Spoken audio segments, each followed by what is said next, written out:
रास्तों से निकलते हमें आत्मसात होगा वो एक नाम, काल काल शिव नीलकंठ, आशुतोष, सदाशिव, परम शिव, जो है क्षण का निर्माता और संहारक, वो रक्षक भी, भक्षक भी, आदि अंत से परे काल रचयिता, भूमंडल की लय पर थिरकता नटराज, स्वयंभू, महाकाल।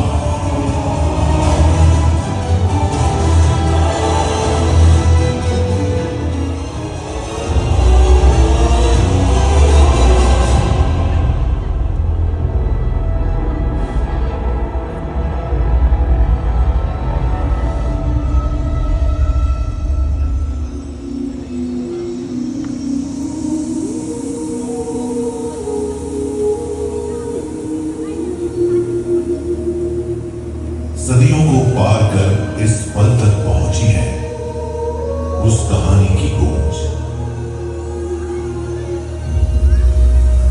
सती और शिव के विवाह से बहुत अप्रसन्न थे सती के पिता राजा दक्ष, और अक्सर शिव का अपमान करते रहते थे।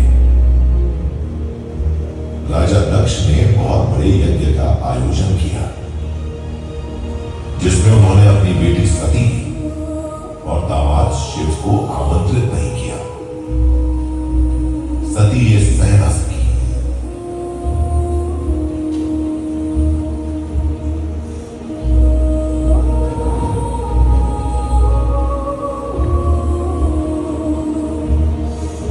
ये कैसा घोर अपमान, मेरा बिखरा सम्मान। मेरे पति परमेश्वरा, जो सारे संसार का मान है, उनका अनादर किया। अन्याय है ये, अनर्थ हुआ है। ये अपमान मैं नहीं सहूंगी।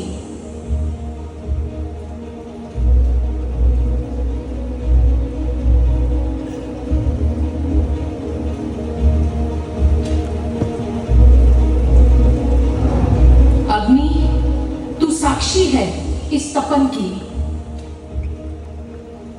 महादेव, तुम हो, मैं तभी हूं।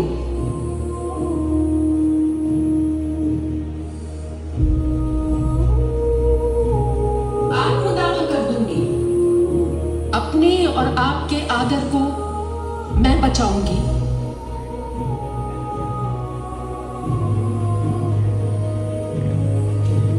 पिता द्वारा शिव के अपमान के बाद सती ने आत्मदाह किया, और शिव ने क्या किया?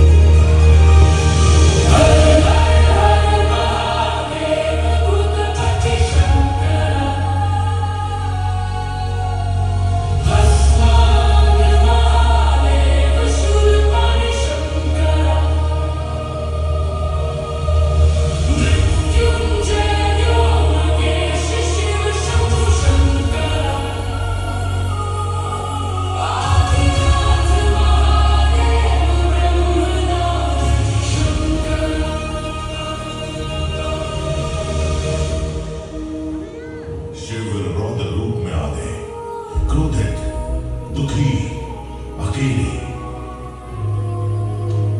त्रिलोकेश हताश थे। तांडव से सारा संसार कांप गया।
शक्ति बिन शिव, शिव बिन शक्ति। शिव मौन, अपने में खो, अंतर ध्यान हो, शक्ति को भीतर खोजने लगे।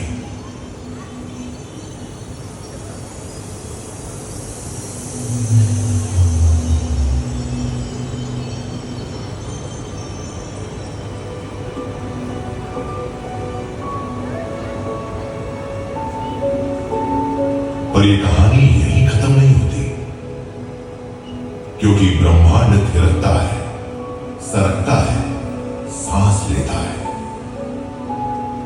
हमेशा संतुलन की तलाश में, तालमेल की ओर लौटता है। शिव, शक्ति दोनों एक हैं। ना जाने कितने युग बीत जाए, वो सदा एक है।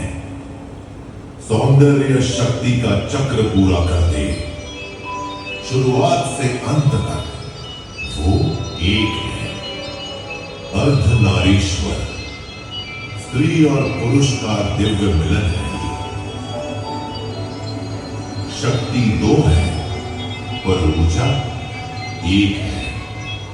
आधा पुरुष, आधी है स्त्री। इनके प्राण दो हैं, पर आत्मा एक है। पुरुष प्रकृति का ये मेल बहुत शक्तिशाली है। सती सती और पार्वती जन्मी। प्रेम वचन में बंधे पार्वती और महादेव हर जन्म में एक दूसरे से मिल इस अटूट प्रेम कहानी को पूरा कर रहे हैं। पार्वती ने कड़ी तपस्या की और अपने प्रेमी और पति महादेव को पाया। नर और नारी आधे आधे एक दूसरे के पूरक हर काल में बने। सती से शिव बन, शिव से गौरी बन। यही है चिरकाल की सबसे अप्रतिम प्रेम कहानी। प्रेम के कई स्वरूप होते हैं। एक तरफ शिव शक्ति का रूप बंधन और दूसरी तरफ देव देव का मानवता के प्रति समर्पण। ये प्रेम ही तो था कि विष को भी अमृत समझ पी लिया।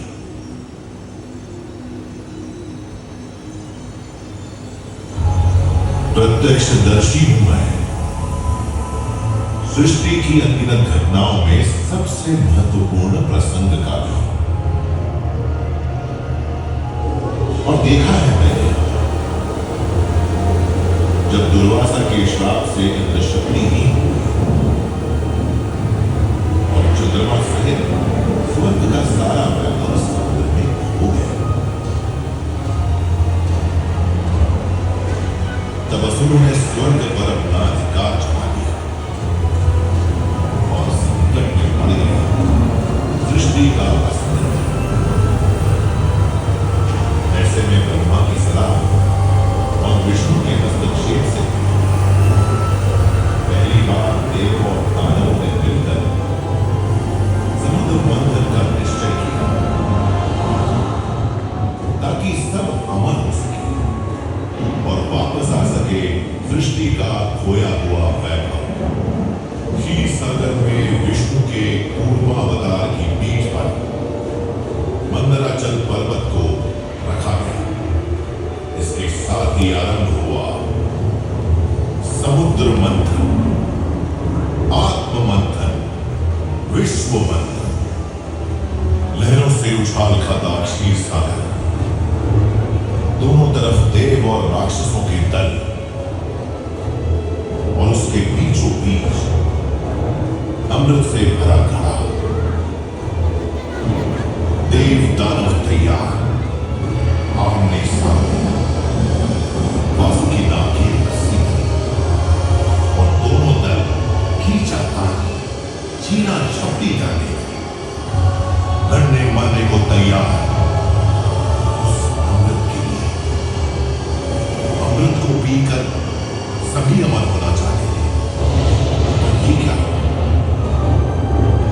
इस रस्साकशी में सबसे पहले हलाहल विष बन के गिरा। उस विष को देख सभी थर-थर कांप गए। ये विष श्राप है जो सब नष्ट कर देगा। इससे कैसे बचें? हर एक की आंख शंकर पर लिखी। रक्षक शिव ने कुछ ना सोचा और उस हलाहल विष को पी सभी को बचा लिया। नीलकंठ, नीलकंठ, नील नील में डूबा कंठ, शिव की कृपा और शक्ति से बंधन संपूर्ण हुआ। शत शत नमन वंदन तुम्हें। जय जय अजर अमर शंभु।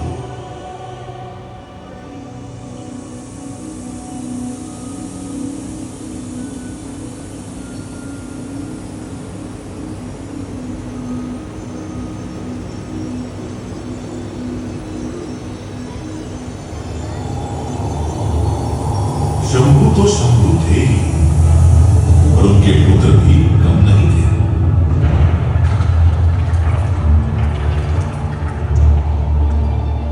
कुछ कहानियां खत्म होकर शुरू होती हैं, ये वही है। और आज हर अच्छे काम की शुरुआत भी इन्हीं के नाम से होती है।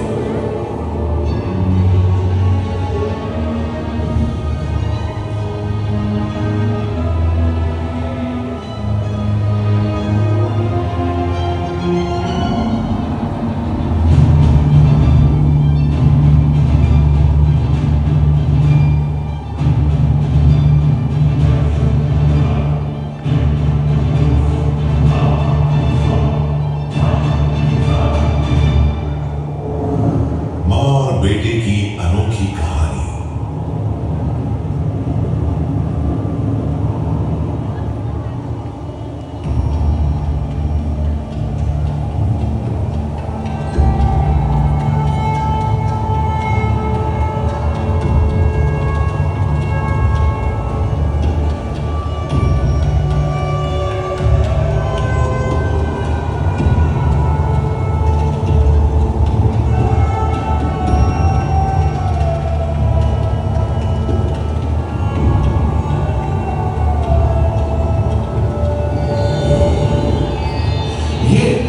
एक दिन की बात है। मां पार्वती ने अपनी देह पर लगे हल्दी और चंदन के उपटन से एक पुतला बनाया और फिर उसमें प्राण भर दिए। फिर मां पार्वती ने आदेश दिया, गण चौखट पर खड़े रहो, किसी को अंदर मत आने देना।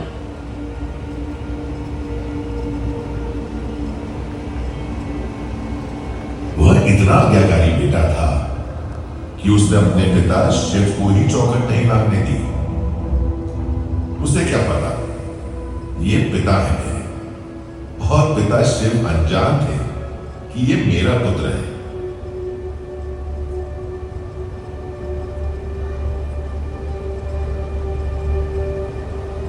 दोनों अड़े, दोनों सशक्त। फिर क्या था, शिव का गुस्सा इतना कि एक पल में बालक का सिर धड़ से अलग हो गया और बह गई रक्त की धाराएं। यह अंत था क्या? आरंभ यही, प्रारंभ यही। माए कैसे सही, उसने तो रो रो कर आसमान सा उठाया। परम शिव को मां के गण को हर हाल में जीवित करना। ऐसे में शिव का आदेश पा गणों ने उत्तर दिशा की ओर सोते पहले प्राणी का सिर काटा। वह था हाथी। जैसे ही बालक के धड़ पर हाथी का सिर लगाया, गणपति अवतरित हुए इस आशीर्वाद के साथ कि सबसे पहले इन्हें ही पूजा जाएगा। सब शुभ है, मंगल है। गणपति लंबोदर, एकदंत, विनायक, विघ्नहर्ता, मंगल करता।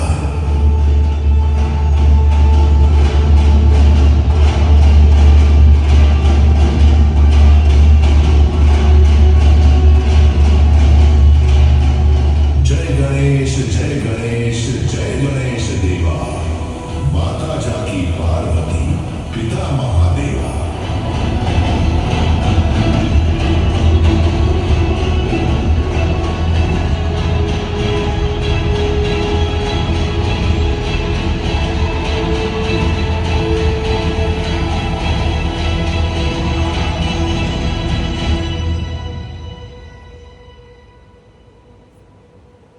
महादेव किसी एक के नहीं, सभी के हैं।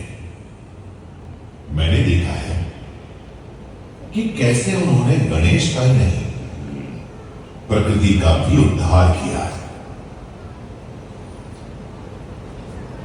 कपिल मुनि के श्राप से अपने पूर्वजों को मुक्त करने का बीड़ा सगर के वंशज राजा भागीरथ ने उठाया। शुद्ध गंगा के छुए बिना यह असंभव था। विशालकाय गंगा स्वर्ग में रहती थी। फिर भागीरथ ने वर्षों तक तप किया और अंततः उनकी भक्ति से प्रसन्न होकर ब्रह्मा जी ने गंगा के पृथ्वी पर उतरने का वरदान दिया। परंतु स्वर्ग में रहने वाली गंगा अपने वास्तविक रूप में धरती पर आ गई तो सब विनाश हो जाएगा।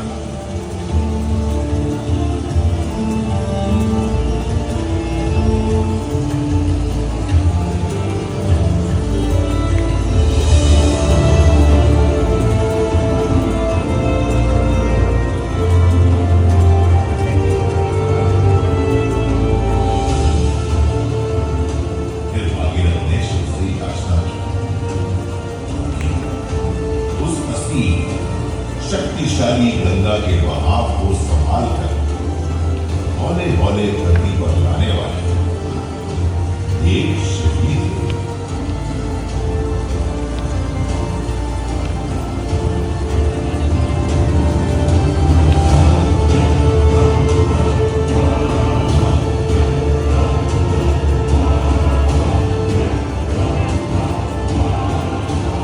क्रूर है, प्रचंड है, पवित्र है, प्रसन्न है, अदम्य है, शिवाय है, भागीरथ है, गंगा है। जटाओं में है बंध गई, प्रवाह में सिमट गई।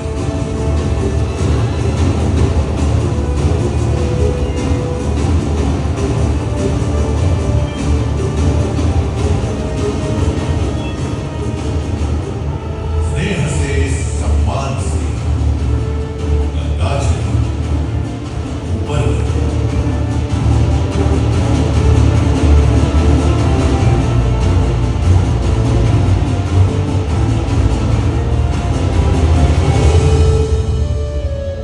जन्मों के दुख धुल जाएंगे और मोक्ष की सब पाएंगे। बस छींट भर मैया के घर पतित पावन हो जाएंगे। बहता है जल निर्मल तरल, गंगा चली ऊपर गई। शिव की कृपा सब पर रही, गंगा चली ऊपर गई। हर हर गंगे, जय मां गंगे।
ये जानने के लिए कि ब्रह्मांड की ऊर्जा, जीवन जीने की शक्ति हमसे परे नहीं, हमारे भीतर, हमारे ही अंदर है।